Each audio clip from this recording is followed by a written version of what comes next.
Bonjour à toutes et à tous.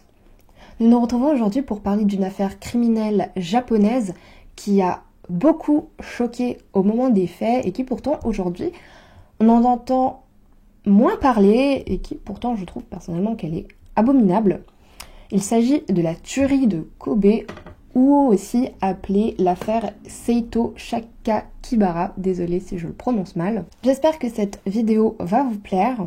Petite parenthèse, si vous êtes quelqu'un très sensible quant aux violences faites aux enfants ou alors aux descriptions particulièrement graphiques, cette vidéo n'est peut-être pas faite pour vous, donc je vous déconseille de la regarder. Sur ce, je pense qu'on a tout dit, donc c'est parti.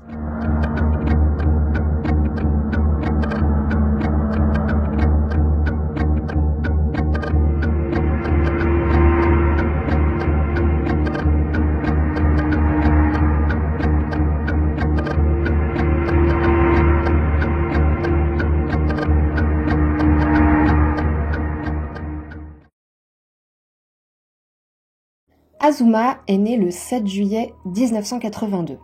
Suite à la mort de sa grand-mère dont il était particulièrement proche, mais également celle de son chien, il va commencer à développer des envies de meurtre et à s'intéresser à la mort. C'est une chose normale chez un enfant de se questionner quant à la mort suite à la perte d'un proche, mais dans la majorité des cas, cela se fait de manière saine. Ce ne sera pas le cas pour Azuma. Il va commencer à tuer des animaux, il va notamment s'amuser à écraser des grenouilles avec son vélo, à mutiler des chats et décapiter des pigeons pendant plusieurs années. Mais lors de sa rentrée en première année de lycée, il va commencer à fantasmer, à passer à l'acte sur des êtres humains. Il possède également une fascination malsaine pour les tueurs en série et plus particulièrement pour le tueur du Zodiac. Il écrira sur le fait qu'il a l'habitude d'apporter des objets dangereux à l'école. Je peux calmer mon irritation lorsque je tiens un couteau de survie ou que je fais tourner des ciseaux comme un pistolet. Le 10 février 1997, 2 enfants vont être attaqués avec un marteau.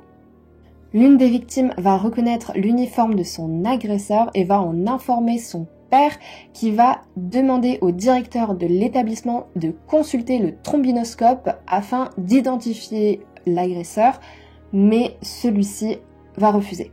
Le 16 mars 1997, Ayaka Yamashita, 10 ans, va être agressée avec un marteau. Et 200 mètres plus loin, une autre enfant de 9 ans va être poignardée dans l'estomac et va succomber à ses blessures. Yamashita va être transportée à l'hôpital, mais mourra une semaine plus tard suite à un traumatisme crânien. Azuma écrira dans son journal intime « J'ai fait une expérience importante aujourd'hui pour prouver à quel point les êtres humains sont fragiles. Lorsque la petite fille s'est tournée vers moi, je l'ai frappée avec le marteau. Je crois l'avoir frappée plusieurs fois, mais j'étais trop excitée pour m'en rappeler. » Peu de temps avant, 2 cadavres d'animaux ont été retrouvés dans la région. Il s'agit d'un oiseau décapité et d'un chat démembré.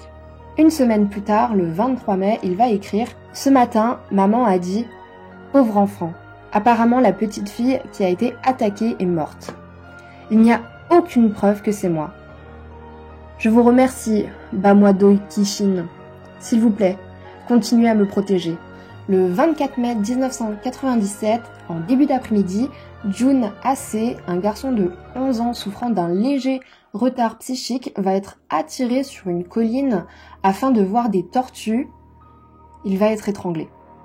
Le 27 mai, donc 3 jours plus tard, le concierge de l'école va découvrir devant le portail la tête décapitée de Jun Ase, dont la bouche contient une note écrite à l'encre rouge.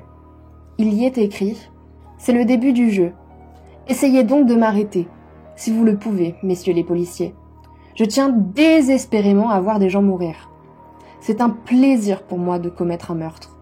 Un jugement sanglant va s'abattre pour rattraper mes années de grande amertume. » La lettre est signée Seito Sakakibara. Il s'agit d'un pseudonyme faisant référence à l'alcool, au démon, à la rose, au sein et au combat. Le reste du corps va être découvert par la police sur la colline. Plus de 500 officiers vont descendre dans les rues à la recherche du tueur.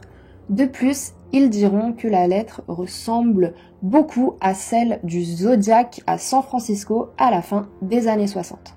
Quelques jours après le meurtre, donc le 6 juin 1997, une enveloppe brune sans timbre ni adresse de retour va arriver au bureau du journal Kobe Shimbun. C'est de nouveau une lettre écrite à l'encre rouge disant « Je mets ma vie en jeu pour le bien de ce jeu. S'ils m'attrapent, ils me pendront probablement. La police devrait être plus en colère et plus tenace dans sa persécution. Ce n'est que lorsque je tue que je me libère de la haine constante dont je souffre et je peux parvenir à la paix. Ce n'est que lorsque je fais souffrir les gens que je peux soulager ma propre douleur. » La presse va se précipiter de publier la lettre, mais va mal nommer le tueur, ce qui va le rendre fou. À partir de maintenant, si vous comprenez mal mon nom ou gâchez mon humeur, je tuerai 3 légumes par semaine. Si vous pensez que je ne peux tuer que des enfants, vous vous trompez lourdement. Ces légumes font référence à des personnes en situation de handicap. Azuma va être arrêté le 28 juin 1997 à 19h après 28 jours d'enquête. Il va avouer grâce à la collaboration de sa victime qui a survécu, mais aussi grâce à son journal intime qui va être saisi et où il reconnaît les faits. Il va se retrouver devant le tribunal régional de Kobe le 25 juillet. Le tribunal familial va le condamner à la détention dans un centre surveillé d'éducation juvénile le 17 octobre. Il va être envoyé au centre de Kanto le 20 octobre. Les examens psychiatriques vont montrer qu'au moment des faits et pendant l'examen psychiatrique, il n'y avait aucune trace d'altération de sa conscience. Il était donc conscient de ses actes. Son quotient intellectuel est dans la moyenne de son âge. Les psychiatres vont attribuer ces actes à un sadisme prononcé combiné à des pulsions sexuelles immatures.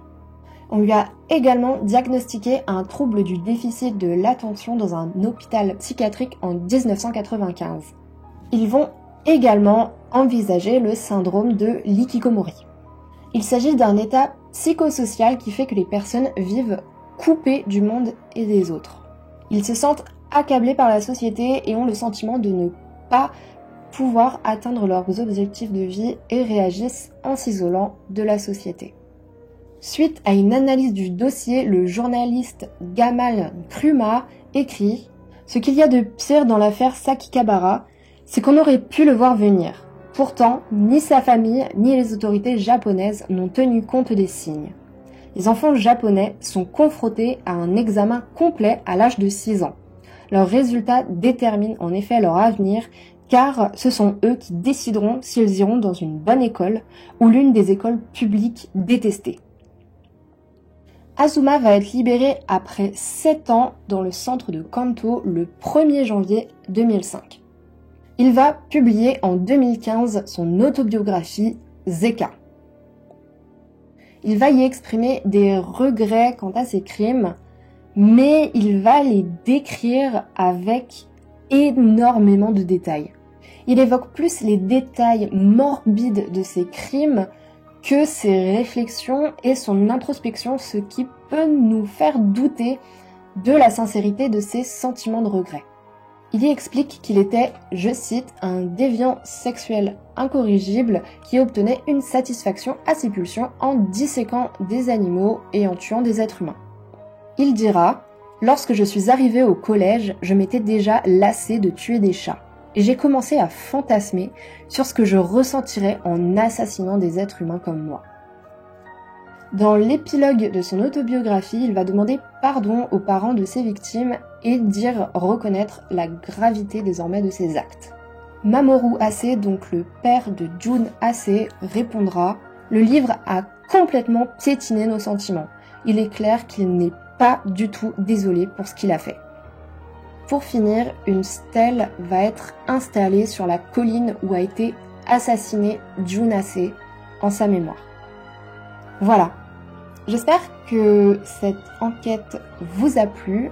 En tout cas, moi, j'ai beaucoup aimé la faire. Alors, c'était du coup la première enquête quant à un enfant tueur, et donc là, en plus, un tueur en série que j'ai faite. Donc j'espère qu'elle vous a plu et que je l'ai traitée de façon convenable.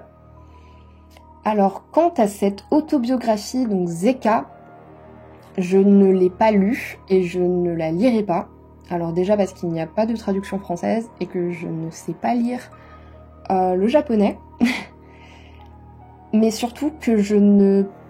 Personnellement... je n'ai peut-être pas été très objective à la fin de cette enquête quant au fait du doute envers les regrets de Azuma. Car personnellement, j'en doute fortement, étant donné le peu d'extraits traduits en français que j'ai pu lire de son autobiographie, où il décrit les crimes qui sont mais vraiment... même moi qui suis habituée à lire et à voir des choses particulièrement horribles et graphiques, là c'est voilà quoi, c'est quand même du lourd. Donc étant donné que Azuma est encore vivant, et que donc si j'achetais ce livre, forcément cela allait lui rapporter de l'argent, je ne désirerais pas le faire, je ne veux pas lui donner d'argent, je ne veux pas le soutenir, que ce soit humainement ou financièrement. Voilà, alors oui, peut-être que je ne suis pas du tout objective sur cette vidéo. N'hésitez pas à débattre de tout ça dans les commentaires, à me dire votre point de vue. Mais là, je pense que j'avais besoin de partager le mien. Voilà, j'accepterai tout à fait le vôtre dans les commentaires, il n'y a pas de souci. En tout cas, j'espère que cette enquête vous a plu. Je pense que ce ne sera pas la dernière fois qu'on fera une enquête sur les enfants tueurs, parce que personnellement, je trouve ça assez fascinant, pas fascinant en mode c'est super cool, pas du tout, dans le sens de comment un enfant qui est en plein développement psychique et donc également au niveau culturel et humain peut décider de la vie ou de la mort de quelqu'un. Voilà, c'est quand même un peu voilà, même parfois réfléchir comme l'a fait Azuma à des techniques pour tuer un être humain.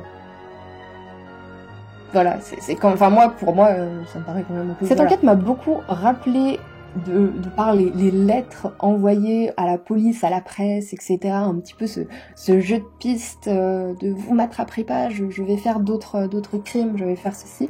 Ça m'a rappelé l'étrangleur numéro 1 que j'ai du coup déjà traité sur ma chaîne, qui est donc une affaire criminelle française, que je vous mettrai en petit i, etc. Il n'y a pas de souci si vous souhaitez aller voir. Donc voilà, n'hésitez pas à me donner votre point de vue, votre avis dans les commentaires, à rajouter des informations si vous en avez, ou à bien sûr vérifier mes sources, tout ça étant en barre d'infos, si vous souhaitez aussi faire plus de recherches, ou même d'ailleurs si j'ai dit quelque chose qui est peut-être erroné, n'hésitez pas à me reprendre de façon bien sûr respectueuse dans les commentaires.